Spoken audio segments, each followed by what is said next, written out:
Hello guys, അപ്പം നമ്മളിന്ന് ഭയങ്കര എക്സൈറ്റ്മെൻറ്റിലാണ് കേട്ടോ. കാരണം നമ്മുടെ കസ്റ്റമർ നമ്മളോട് പറഞ്ഞത് ബർത്ത്ഡേക്കാരിയുടെ കൈ ഡയറക്റ്റായിട്ട് കൊണ്ട് കൊടുക്കണമെന്നായിരുന്നു. അപ്പോൾ അത് കൊടുക്കാൻ പോവാണ് കേട്ടോ. അപ്പോൾ അത് വരുന്നത് ഈരാറ്റുപേട്ട പേസ്റ്റൽ ബ്യൂട്ടിക്കാണ്. അപ്പോൾ ഇത് കൊടുക്കുന്നത് ഭയങ്കര എക്സൈറ്റ്മെൻറ്റോട് കൂടിയിട്ടാണ്. നമ്മൾ ഫസ്റ്റ് ടൈമാട്ടോ ഇങ്ങനെ ഡയറക്റ്റായിട്ട് കൊണ്ട് കൊടുക്കുന്നത്. അപ്പോൾ ഇതാണ് കേട്ടോ. അപ്പോൾ പേസ്റ്റൽ ബ്യൂട്ടിക്ക് ഒരുപാട് നല്ല നല്ല കളക്ഷൻസ് ഉണ്ട് കേട്ടോ. അപ്പോൾ ഈ ഷോപ്പ് വരുന്നത് പൊന്തനാലിൻ്റെ നേരെ ഓപ്പോസിറ്റ് ആയിട്ടാണ്. അങ്ങനെ നമ്മളിത് കൊടുക്കാൻ പോവുക. അപ്പോൾ എൻ്റെ ഹസ്ബൻഡിൻ്റെ കയ്യിൽ ഒരു കൊറിയർ പാക്കിങ് പോലെയാണ് കേട്ടോ കൊണ്ട് കൊടുക്കുന്നത്. നമ്മുടെ കസ്റ്റമർ ഷോപ്പിൽ നേരത്തെ ഇതെല്ലാം പറഞ്ഞു വെച്ചിരുന്നതുകൊണ്ട് നമുക്ക് ആ ഒരു ടെൻഷനോ കാര്യങ്ങളോ ഒന്നും ഇല്ലായിരുന്നു കേട്ടോ. അപ്പോൾ ഇതാണ് കേട്ടോ നമ്മുടെ ബർത്ത്ഡേക്കാരി അഞ്ജന. ആദ്യം കിട്ടിയ പാട് കൈ മേടിക്കുന്നതിന് മുമ്പേ ഡീറ്റെയിൽസും കാര്യങ്ങളൊക്കെയാണ് നോക്കുന്നത്. അതിനുശേഷം ഷോക്കായി നിൽക്കുക, ആരാ തന്നെ, എന്താ ഏതാ എവിടുന്നോ ഒരു പിടുത്തവും ഇല്ല കേട്ടോ.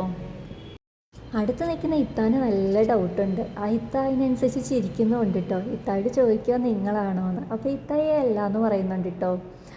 അങ്ങനെ എവിടുന്നാ ഏതോ ഒരു പിടുത്തവും ഇല്ലാതെ ഇങ്ങനെ വണ്ടറടിച്ച് നടക്കുക. ഓരോരുത്തരോട് മാറി മാറി ചോദിക്കുക നിങ്ങളാണോ എന്ന്. അപ്പോൾ ഇതാണ് കേട്ടോ നമുക്ക് ഓർഡർ തന്ന സൗമ്യ. അങ്ങനെ ഡൗട്ട് അടിച്ച് അത് പൊട്ടിക്കുക. അപ്പോൾ ഇതിനകത്ത് നമ്മളൊരു ഹാമ്പർ ബോക്സ് മോഡലാക്കിയാണ് കേട്ടോ ചെയ്ത് കൊടുത്തത്. ആളുടെ ഡൗട്ട് നോക്ക്, ഭയങ്കര ഡൗട്ടാണ് കേട്ടോ. നമ്മളൊരു ഹാമ്പർ ബോക്സ് മോഡലാക്കിയാണ് കേട്ടോ ചെയ്ത് കൊടുത്തത്. ഹാമ്പർ ബോക്സിനുള്ളിൽ ഒരു ഫ്രെയിം വരുന്നുണ്ട്, ഹെയർ ക്ലിപ്പ്, ഹെയർ ബുഷ്, പൊട്ട്, ക്യൂടെക്സ്, അങ്ങനത്തെ കുറച്ച് ഇവർക്ക് അത്യാവശ്യം വേണ്ടിയ കുറച്ച് ഐറ്റംസാണ് കേട്ടോ വെച്ചിരിക്കുന്നത്. അപ്പോൾ നമ്മുടെ ബർത്ത്ഡേക്കാരിനെ കണ്ടാലേ അറിയാം ആൾ ഒട്ടും മോഡേൺ അല്ല, തനി നാടനാണ്. രണ്ടുപേരും അതെ കേട്ടോ. ഓർഡർ തന്നയാളും അഞ്ജനയാണെങ്കിലും നല്ല തനി നാടൻ ലുക്ക് തന്നെയാണ്. അങ്ങനെ ഇത് പൊട്ടിക്കുന്നുണ്ട്.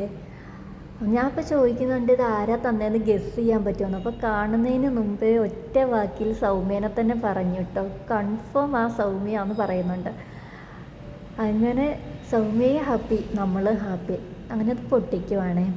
അപ്പോൾ ഇത് തന്നപ്പോൾ തന്നെ കസ്റ്റമറിന് കുറേ ഡൗട്ട് ഉണ്ടായിരുന്നു. ആൾക്കിത് ഇഷ്ടപ്പെടുന്ന ഐറ്റംസ് മാത്രം തപ്പിയെടുത്ത് പറയുന്നതിൽ കുറച്ച് ഇതുണ്ടായിരുന്നു.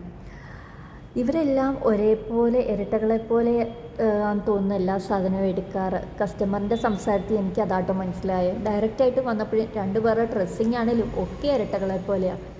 അങ്ങനെ ആദ്യം അതിൽ നിന്ന് നമ്മുടെ ഫ്രെയിമാണ് എടുത്തത്. ആ ഫ്രെയിം ട്രാൻസ്പെറൻ്റ് ആയതുകൊണ്ട് തന്നെ ഫ്രെയിം ഡയറക്റ്റായിട്ട് കാണാമായിരുന്നു. ആൾ ഭയങ്കര ഹാപ്പിയായി. ആ ഫ്രെയിം കണ്ടപാട് ആൾ ആകെ ഇമോഷണലായിട്ടോ. അവർ തമ്മിലുള്ള ആ ഒരു ഫ്രണ്ട്ഷിപ്പ് ബോണ്ട് നമുക്ക് ഇതിലൂടെ തന്നെ കണ്ടാൽ മനസ്സിലാകും കേട്ടോ. ഭയങ്കരമായിട്ട് സങ്കടം വന്നു, രണ്ടുപേരും കരഞ്ഞു കേട്ടോ.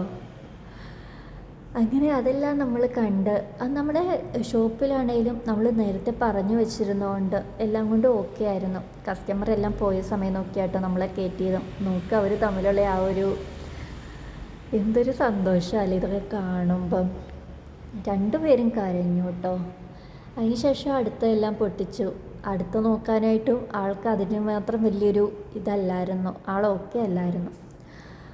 അങ്ങനെ എല്ലാ ഐറ്റംസും ഓരോന്നോരോന്ന് എടുത്ത് നോക്കിയിട്ടും മുഴുവനോടെ ഓക്കെ അല്ലാത്തതുകൊണ്ട് വീണ്ടും ആൾ മാറിപ്പോയി. അത് കഴിഞ്ഞ് ഞങ്ങൾ ബായ് പറഞ്ഞ് പോയി കഴിഞ്ഞിട്ട് ഞാൻ ചുമ്മാ നോക്കുമ്പോൾ ഉള്ളിലോട്ട് ഫ്രെയിം നോക്കി ഇങ്ങനെ നിൽക്കുന്ന ആളെ കണ്ടേ. അപ്പം ഞാൻ അതും വീഡിയോ എടുത്തിട്ടോ. അങ്ങനെ അതെല്ലാം നോക്കി.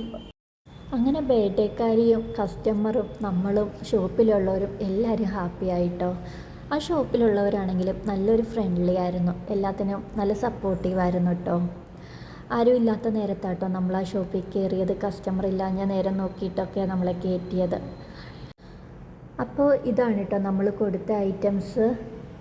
Thank you for all.